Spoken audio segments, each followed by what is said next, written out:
Hey guys, it's me, Carrie, and I look like the Michelin Man, so let me undo my jacket here so I don't look quite as massive. Um, Part of what I want to talk about.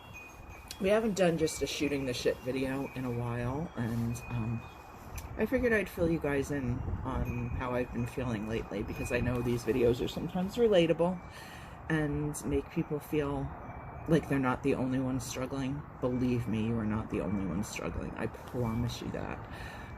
The past couple weeks, I'm guesstimating past couple weeks, probably longer than that, my depression has been kicking my ass like so much more than other days. Part of it was my period, which is now over. TMI, I don't really care, because you guys know that's how we roll around here at Butterflies. I was going to say Butterflies Landing, which was my original name for this channel a million years ago, PerseveringStar.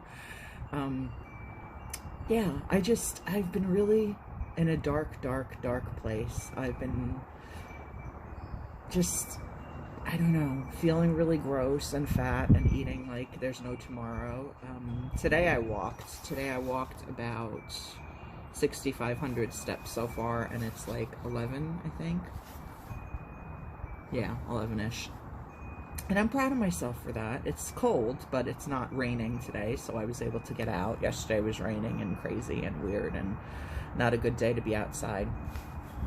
But I'm trying to get my steps in, not only to be healthier, but to lose weight. I mean, that's the primary motivation. I have a lot of weight to lose. I had lost about 14 pounds since last February 2nd. I am now back up to within, I think, 6 pounds of that. So I've gained 8 pounds back. Go me.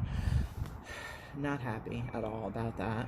And a lot of it's recent weight gain, I think, within the past several weeks. I mean, depression and overeating and not exercising, I'm sure probably go hand in hand, at least for me. So I've been really in a bad place, not for any specific reason. If you guys suffer from depression, you know, you don't need a specific reason. It's just like breathing to just feel awful. And like I said many times before, depression is such a misnomer. It should really be called pervasive depressive disorder, which is what my therapist calls it. That sounds like an actual disease, an actual illness of the mind, whereas depression is just like, wow, I had a shitty day, I was depressed. No, not the same thing, not remotely the same thing. I like to say everyone has felt depressed, but fortunately not everyone has felt depression. And I think that that's a very accurate statement. I mean, it depends on how one defines depression, I guess. Technically, depression can just be a temporary state of sadness or despair or all the things that depression comes with. But it can also be, like I said, a diagnosable disease, an illness. And I don't think they should have the same name. I just don't. Same with anxiety. Everybody feels anxiety, but nobody has, not everybody has anxiety disorder. So calling it generalized anxiety disorder or whatever your particular practitioner may have diagnosed you with, that's what I've been diagnosed with. Generalized anxiety disorder, pervasive depressive disorder, hoarding disorder, borderline personality disorder, and now my therapist is thinking possibly some ADD thrown in there. So she's curious to see what my psychopharmacologist thinks about that. And I use these terms like as if everybody knows what they mean, and you probably don't. In my case, my psychopharmacologist is a nurse practitioner, a psychiatric nurse practitioner, so she does have a specialty in psychiatric disorders, but she is a nurse practitioner. She is not an MD, she is not a psychiatrist. However, she does still have the ability to prescribe medication, thankfully. I was getting my meds monitored by my general practitioner, who is just my everyday, ordinary doctor, for many years, and I'm incredibly thankful for that, because getting a psychopharmacologist of any sort, be they a psychiatrist or a nurse practitioner or anyone else who has prescribing capabilities, is incredibly difficult, especially when you're on Medicaid. Because yeah, I'm poors too. We all know that already. So on top of everything else, it's so challenging. The healthcare system in general is so challenging globally, but in the United States, I mean, is all I can speak about firsthand. It's a fucked up system. It really is. I think there are a lot of countries that are doing a lot better of a job with healthcare. I think the UK does better. I think Canada does better. I think Australia does better. I think Are you getting what I'm, picking up what I'm putting down? Yeah, socialized healthcare. I think that it's a much better system because everybody is assured healthcare then, instead of just the privileged few who can afford it. It shouldn't be that you should have to be wealthy to be well, or as well as one can be. And that's something that I really get on my soapbox about a lot, because I think it's absurd. I haven't worked in now 18 years. July will be 18 years since I had my last job. And am I proud of that fact? No. Do I say that like a badge of honor? God, no.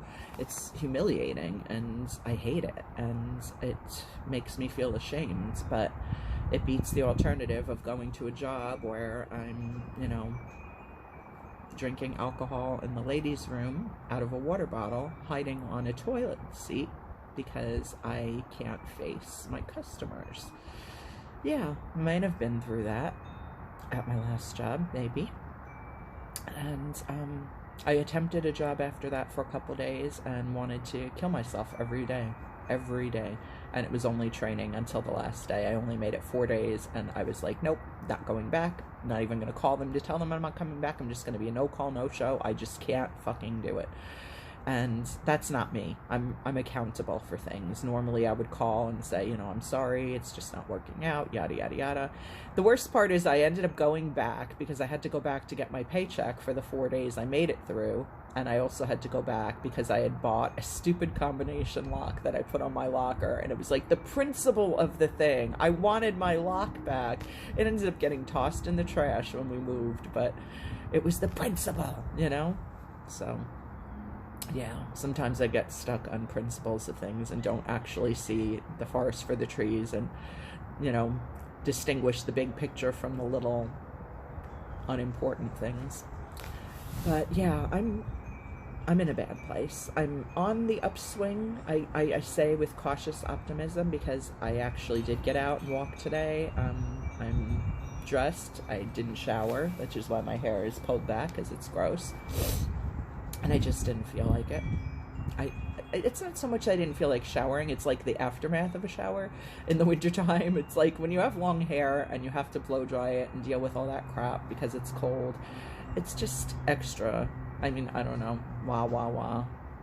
First world problems, but, to say the least.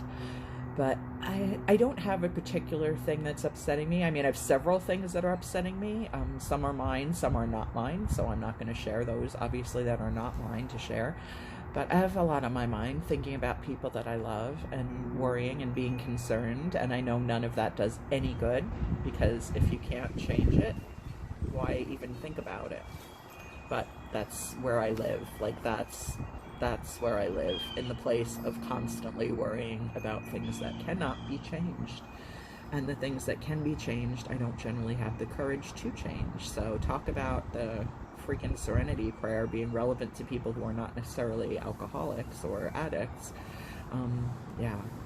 Wisdom to, courage. God grant me the wisdom to accept the things I cannot change, courage to change the things I can, and the wisdom to know the difference. My brother was in AA long enough that I know that by heart. And, the AA didn't work out for him. I mean, ultimately, he just, I don't know if it was that he found the program too late or he wasn't in the headspace for it, but my brother died from alcoholism in 2012. So, not that I'm anti-programs, because I think programs can definitely save people's lives, but it just wasn't enough for him, or he didn't get there in time, or like I said, in the right mindset to actually follow the program. But I love the Serenity Prayer, and it does bother me a little bit that it's so associated with AA, even though it was probably founded, like, the person that came up with that was probably someone in AA. I don't even know if it was Bill W. So if it was, obviously, credit where credit is due. But, like, when my father died in 99, my mother put the Serenity Prayer on his mass cards, or whatever you call those little cards that you have at the funeral home.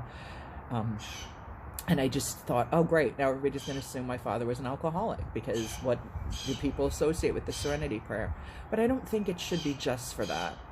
I'm not saying take it away from the AA people, because they certainly have every right to it. But and make it more universal. You know, people should know that, you know, a prayer, in quotes, because I don't like to think of prayers necessarily as much as mantras or just words to live by, just great bits of advice and wisdom. I'm not a religious person at all. I just, you know, it's just not me. I don't know what I believe in. I believe in something most of the time. I believe in some kind of a higher power, because there can't be just this. There can't possibly be just this. I don't know if that means there's a heaven, or there's a hell, or there's a god, or there's goddesses, or there's, you know, we're all the own gods of our own worlds. I don't know. I don't know shit. Nobody knows shit, really. We all, like, pretend that we know, but we don't know. Unless we've died and come back, we don't know what there is. But, I'm all over the place, but that's okay. That's what these kinds of videos are about. Just shooting the shit, being candid. That bird is fucking screaming in the background. Oh my god. And, like, so used to it, because it sounds like, you know, Australia or something in my backyard with some of the birds that we get. It's crazy. But it's really pleasant and enjoyable. I find it soothing to hear the birds, even that lunatic bird that now is not screaming. I didn't mean to make you feel self-conscious. Okay, there you go. But I just want you guys to know that, yeah, I've really been struggling lately. I've been going through a lot. A lot of it's just emotions that I can't explain. I don't have reasons for all of what I feel, and that's usually the case with people with mental illness. You don't need a trigger. A lot of times there is. A lot of times we can figure out what that trigger is. A lot of times we can't. It's just a confluence of, like, just a lot of bullshit that's been building up for the past several months and still hasn't been successfully concluded, to say the least. I don't know. It's just a lot, and I'm really feeling crappy. I'm not in the case, you know, in the place of tears and crying anymore. I was yesterday. I'm just very stoic about it right now. I don't know. I'm rambling, so I'll end this video, but I just wanted you guys to know that if you're struggling, you're not alone. You know that already if you've watched any of my videos that have any depth to them. I mean, I don't know. I'd like to think that all my videos are fun or entertaining or whatever, even though most of them probably aren't. But a lot of them are just fluffy. I mean, I'm opening, you know, I'm 49 years old and I'm opening a Disney Advent calendar for myself, not for a child, because I don't have a child, you know, but that's a whole nother thing. That's a whole nother ball of wax and a whole nother video that I've sort of shot before, so I don't really plan on shooting again right now, but, yeah. I'm my own kid. And I love toys, and I love the fluffiness of, you know, doing things like that. But it's money I don't need to be spending. It's more stuff I don't need to be collecting. I don't feel bad about the calendar, because literally by the time I'm done with the Advent calendar, everything will probably fit in the palm of both of my hands, and I can just put them, you know, on display somewhere or put them in a box until I have a place to put them on display. They're just too cute, and it was the deal, and I have no regrets about buying that. I've been having fun shooting the videos. It seems like you guys have been having fun watching the videos. I've gotten a decent number of hits on some of them, which makes me feel really happy, because obviously it's always nice to know that the things that you're putting out there resonate with people, or make them feel happy, or give them an escape from their own miserable lives for a couple of minutes. And I'm not assuming your life is miserable. Hopefully your life is really happy, but I know my life is miserable. Anywho, I'm gonna wrap this up because it's been way too long already. I just wanted you guys to know what's been going on with me a little bit in terms of just emotions and, you know, stress factor and all that. I love you all so much. I hope you have a great rest of your day. I will be back soon with more stuff, including day 14, I think it is, of my calendar, which I'll shoot tomorrow, or maybe later, because who the fuck knows, and who really cares? This is my channel, and I can run amok with it if I choose to. In fact, I may just go inside and open another damn window. Why not? You know, I'm a grown-up. There's got to be some perk to being an adult, right? I have yet to figure out what that is, but maybe that's it. when you buy yourself toys. You can buy yourself toys, number one, and number two, you can open them whenever the fuck you damn well please. So, all right, shutting up. There's a choo-choo saying, shut up, Carrie. I love y'all, and I will be back soon with more stuff. Bye.